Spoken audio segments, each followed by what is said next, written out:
You're listening to the Scars and Guitars podcast series that syndicates for the A-List Online, and my name is Andrew Mackay-Smith. The interview subject I have coming up for your listening pleasure, it's Ross the Boss. He used to be the guitarist in Manowar, of course, but now he's doing his own thing. But he is playing Manowar material, and that is the reason for the conversation, because he is bringing the Hail to England show to Australia. Which is really cool, actually, because that's probably Manowar's best album, certainly in my opinion, and many others. I'll read out some dates in the Australian segment of the Australian-New Zealand tour. Or why don't I do both, actually, because there's 3 shows there in New Zealand. Friday the 15th of November is when the tour kicks off in Auckland. Saturday the 16th in Wellington. Sunday the 17th in Christchurch. And then you're on the continent, you're in Australia. Wednesday the 20th in Adelaide. Thursday the 21st at the Zoo in Brisbane. I'll try and get to that one. Friday the 22nd in Melbourne at Max Watts. Melbourne, you always get Friday and Saturday shows, as does Sydney, of course you do. Saturday the 23rd, Sydney at the Metro Theatre. Been to a few gigs there myself. And Sunday the 24th, the Rosemount Hotel in Perth. Now, just before we get to the conversation, about a third of this is absolutely potato. Ross's mobile coverage isn't the best, but it's Ross the Boss. You just bear with him through shitty mobile coverage until you can hear him talk. And about 1/3 of the way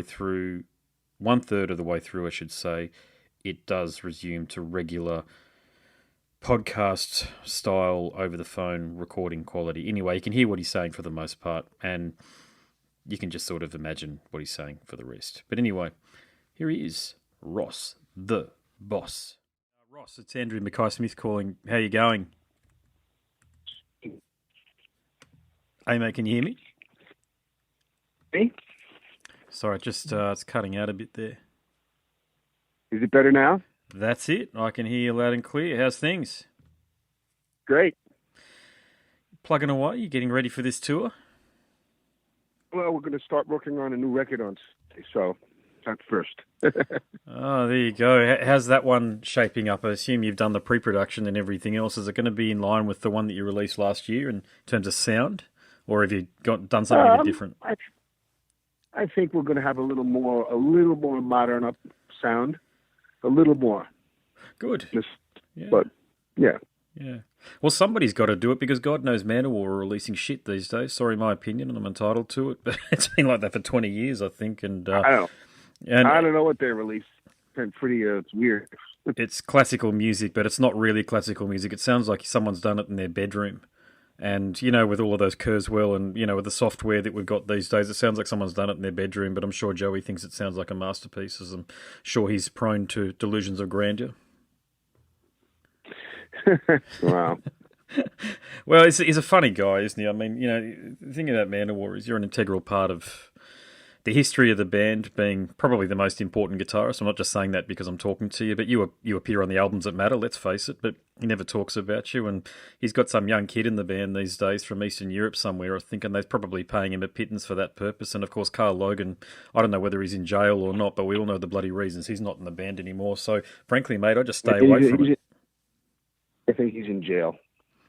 Fucking idiot, excuse my language. But God, in this day and age, with the amount of access that security agencies have to data, whether it's on the dark web or otherwise, they will find you if you're looking at that sort of stuff. And I'm so grateful they do, because I've got kids myself. But anyway, enough about that, mate. Let's talk about this, because it is the 35th anniversary of Hail to England. And I did a bit of research online, and it's actually you probably know this, but it is the album that fans rank as either the best or near to the best in Manowar's catalogue. And of course, you played guitar on it. But is it a special album to you in particular? Well, I really like it. I really like it because I really like the songs on it. I like the songs on it, and I like the artwork. And I like the song "Hail to England." I like the whole thing about it. It's a good story. Mm. The fact that we were getting a ton of us in England, the only spot we were getting it from, and was over the top. And we said we got to go to England, and then we planned on going, and then we we had the song, and we just we put it together, and then there's what you got. Hail to England. So being the guitarist, I assume you wrote most of it. Is that the case? Oh, I wrote a bunch of it. Yeah. Isn't that interesting? Yeah, and that's probably why the band not sound, but the quality of their output changed so significantly after you left. Nothing against Shankle well, I'm not going to talk about Logan, but nothing against Shankle in particular.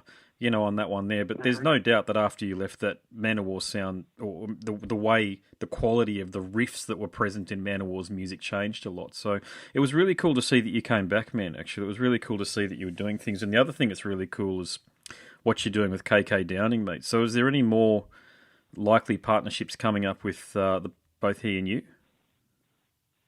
Well, I don't think so for now. No, he doesn't want to play. He's kind of like happy playing at home. He doesn't want to travel, and listen, I respect that. Wants to do his thing, and because he's playing another gig, gig at his club, KK Steel Mill. Yeah. And well, which is good. And listen, that's a one-off. So, and he doesn't want to. Yeah, that's fair enough. Great guy, though. Yeah, I was going to ask you if he was a nice guy, because I've read his book, and I really felt for him through the book, actually, there with Glenn Tipton. And I wouldn't say I'm an old Priest fan, because I'm 41, so I got into them around Painkiller, but I got to say, mate, I didn't even know, and I'm a diehard music fan, heavy metal fan, I didn't even know that he didn't do the solos, that Glenn had pushed him out of that. I had no idea, because I knew in the earlier stuff he'd done plenty of it, but to read that, I think that might have been at the core. I mean, there's a lot of other things, but when you go back to it, we play music. I'm a musician too. We play music because we can put up with being in a band with an arsehole, but we can't put up with having our own creativity stifled, I've found. And I think that's my take on what's happened. And there's a whole bunch of literature out there online about that thing in there with KK, man. But just to round on the point, it was so cool to see that you and he were up there, man, just bringing the metal to the people again. And that T-shirt you released too, is that your idea as well? Because that T-shirt looks classic. It's amazing, isn't it? Yeah, the T-shirt was Bar Legend. It just the way we put it. It's just fantastic. Yep. Just to go back to the album, have fans been asking you to play Hail to England? Is that, I mean, I understand it's the 35th anniversary, so that's the opportunity, but have you received a lot of messages and comments when you've met fans that that's the album that they want you to tour on and play?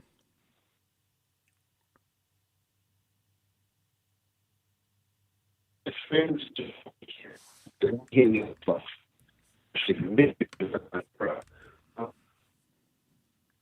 Those we're doing it because it's the anniversary of the record being released, and last year we came, we did like really good shows. Really, the reaction was really amazingly great, incredibly great, and so what can we do this time to make a little more exciting? Because I like that when a band does the whole record like that. I always liked it when they did that. Yeah, and so we're going to do that. We're going to do the other classic Manowar stuff and some of my stuff. So we have plenty of music to play. That's really cool, and I'm so glad that you acknowledged that you did have a significant contribution to Manowar's legacy, because I was trying to think. Oh God, I had a plan for. I was gonna make the point about another artist who didn't play any of the music that they're mostly known for. Jason Newsted. There you go. So when he put together his solo project, when he released the metal, they got heavy metal or metal in the title of the albums, but the band was called Newsted. Now I understand he only played snippets of songs that he crafted whilst he's in Metallica, and we all know that his creativity was definitely stifled in that band, which is such a shame because I rate him as I think he's a tremendous bass player. But when he went out on the road, he didn't play any Metallica stuff. Now, I couldn't exactly classify myself as a Metallica fan these days. However, I'm a Jason Newsted fan, and if I want to go and see Jason Newsted, he used to sing quite a bit of the Metallica catalogue to give James Hetfield a break. There's heaps of YouTube clips out there, and I'm so glad that you've taken a different tack, because I actually think that might have been one of the reasons why Jason had to put the bass guitar away and start playing country music, because, fans were sort of spreading the word that he was touring and playing this new music, which is fine, but you've also got to bookend it with the music that people know you through. You have to do that, I think, as an artist, and I'm so glad that you recognise that and KK recognises that. Mm-hmm. Of course. So... I mean, that's your legacy. I mean, that's what people want to hear. People and people are latching on to the new music, and the sales of my new record were really good. I mean, really good. And the next is going to be even bigger. AFM is extremely excited about it, and but listen, I'll always be the inventor of Manowar, no matter what I do in heavy metal. I am the founder of Manowar with Joey. The two of us invented the band, so that's what it is. So I'm proud of it. I'm a from it. Yeah, good on you, mate. Yeah, that's really encouraging to hear on that point there. So, I mean, for you, and the way you go, mate. Sorry, excuse me. And the way we play them, it's like it's a stripped down version. There's no bullshit. We just hit the stage and we just go for it. It's just like a fuse. We light a fuse and it's like a bomb. And then we just there's no downtime. There's no solos. There's no talking. There's no special effects. There's no stage outfits. But we just do my version of the way it should have been. So. Yeah, well, that's really cool to hear, man, because now they're getting Manowar songs as they should have been heard. So that's really authentic. Right. That's a really good point you make right there, because there's way too much. I'm not going to call it theatrical bombast. It's like that. No disrespect to Kiss, I know this is their bread and butter, but all of the fireworks and stuff, that never got me. That was never. The music is the most important thing, and I do believe diehard heavy metal fans. That's our thing. I just caught up with the Metal Church guys when they came through town here, and Kurt and Mike put on such a fantastic show because it revolved around the music. It was just 4 to the floor, go. Man, the molecules in the room were shaking that night, as I'm sure that they will when you play here, man. Exactly. That's it. That's people want to see. They don't want to see the excess. People want to see people want to go right to the meat and potatoes. But has your enduring popularity, has that surprised you? You haven't been in Manowar for 30 years or whatever it's been at this point, and you've got. I know because we've had a conversation before, and I think you own a baseball and a cricket where people can go and practice. I think that's what you're telling me. So you've got a lot going. Yeah, you've got a lot going on. So how do you balance everything? I don't take days off. I just work my ass off. I work my ass off with a lot of product. I have a lot of product, and I don't stop. I keep going. And it's fun. I mean, I just don't stop. I don't know. Today I'm working today, and I got start working on the record on Saturday. In my friend's studio in New Jersey, and then then I got today right now at 11 o'clock. I gotta go. I'm gonna go jam with two of the Dictator guys. Dictators, my Sweet. Dean, the guy Dean who produced our last record by Bloodsworn, and drummer JP. We're working on this instrumental thing, and so we just keep working. It's just I don't stop. That's how you do it. Yeah, that is indeed how you do it. But you tell you what, to keep on working, you need something, and that's energy. And look, as I mentioned, I'm in my 40s, man, and I just find energy is a commodity that I don't have some days. So, do you have an exercise regime, or do you just eat really healthily and just sort of restrict the beers to Saturday night? Is that the secret? Yeah. Our diet, apple cider vinegar, and I say that to everybody: apple cider vinegar.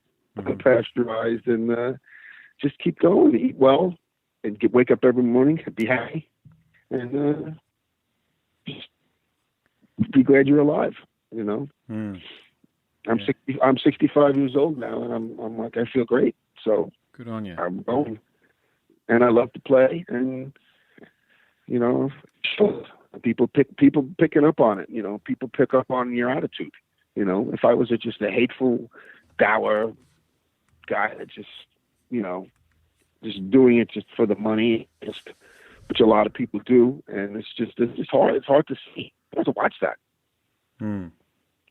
It is hard to see. Yeah, it is hard to see when people get bitter. I was it's slightly off topic, but I remember when Marilyn Manson, very different sort of music to what we're talking about here, but when he came through town, he was not in a good way, and he seemed bitter, and I didn't talk to him. I didn't get the opportunity to chat to him, although I would have loved to. I'm not a fan of his music, but just to try to get some perspective on what he's doing. But he's not that much older than me actually, and he looked worn out, and he's over he might be different now, but he was certainly at the time he was very overweight and bit of rock and roll excess creeping in there, but it's the recipe for disaster, really, isn't it? That one there. There's been so many people in the industry that haven't learnt how to say no, and it's guys like yourself and Trent Reznor that figure out that it is about the music and it's about bringing the music to the people, and it's kind of like that is invigorating unto itself.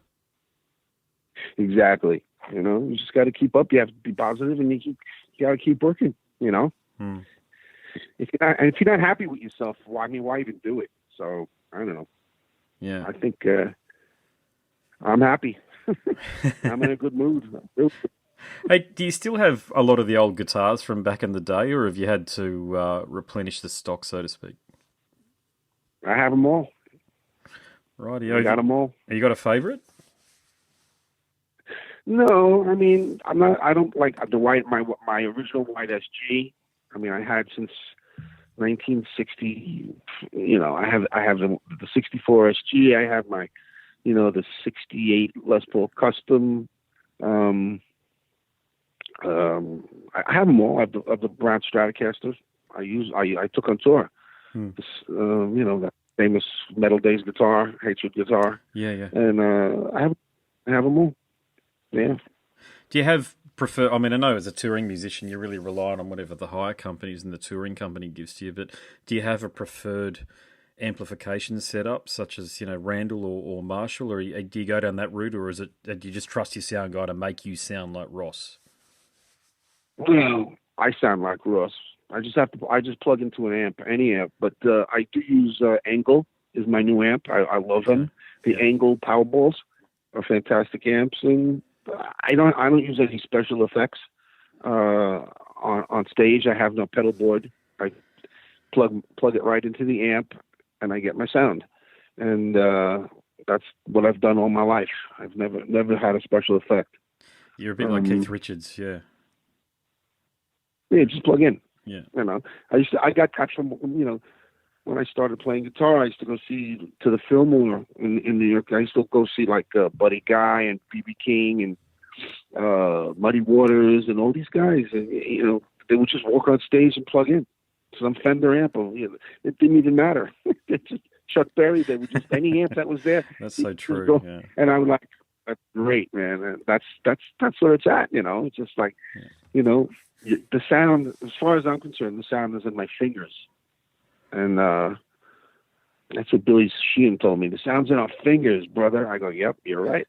And that's where it's at. I don't. My setup is very, very simple, and it's kind of like it's not even. It's boring. It's boring because there's nothing to it, but there's everything to it. And people can't believe the sound I get. So, that's how I do it. Mate, I'll make this my last question, but I'm one of the I do prior to the conversation. I did some research, and I couldn't find too many interviews with you by Guitar World and those sort of magazines. You remember those magazines? Whereas I think you're an essential interview subject that those magazines should be getting on board to, because I mean, let's face it. I mean, everything else that I've said about Manowar's material over the last 20 or 25 years notwithstanding, the stuff when you were in the band is essential for a lot of dyed-in-the-wool heavy metal fans, and I just don't feel like guitarists. I don't feel you get the credit that you do on that measure. But have you received a lot of communication from these magazines and And knocked it back, or did they just not reach out to you to have a conversation with you? I received no communication from them. Yeah, well, that's shit. not, Yeah. not saying that I can't get it. You know, if I had the proper publicist or something that would just, you know, because I know that's what it takes. Mm. But I've never, from the beginning of my career, I've never been in it. You know, that's just what it is. You know, I'm sure one of these days it's going to change. But until then, not losing sleep over it. No, not worth it, mate. Well, look, I'll let you go. You've no doubt got another one coming through in a minute's time or so. Congratulations on the career again. I said it last time, but you know you're still here. You're doing it, man, and I'm so glad you're coming to Australia to play. Hail to England. Yeah. We're looking forward to it, and you know, you'll see. What town are you? Brisbane. Brisbane. Fantastic. Close by, anyway. So we'll see you there. Absolutely, mate. No We'll worries. see you there. All the best with it, Brent. No worries. Thanks very much. Thank you. Gotcha. You've been listening to the Scars and Guitars podcast series that syndicates for the A-List Online, and my name, of course, is Andrew Mackay-Smith. That was Ross the Boss, the former guitarist from Manowar. Thanks so much for listening.